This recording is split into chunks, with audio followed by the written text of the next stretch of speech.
খিস্তি মাসির ভয় ধরেছে যে মিথ্যে কথা বলে ভিডিও দিয়ে ভিউ কামাতে এসছি, পয়সা কামিয়েছি, কিন্তু এই পয়সা না উকিল ধরতে বেরিয়ে যায়। এই পয়সাটা না উকিল ধরতে বেরিয়ে যায়, জামিন নিতে বেরিয়ে যায়। তাই এখন ভিডিও খুলে স্বীকার করতে এসছে যে আমি মিথ্যে কথা বলেছি এবং এটা করেছি দর্শকদের শিক্ষা দেওয়ার জন্যে।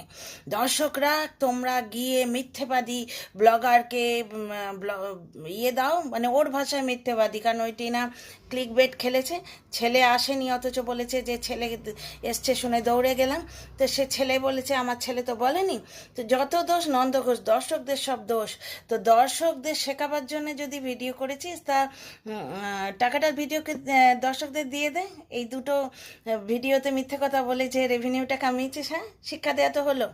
আর তুই নাকি আমার নাম নিয়ে চিৎকার করেছিস এই করে, এই খিস্তি মাসি, এই খিস্তি মাসি, এখানেই আছি, হ্যাঁ।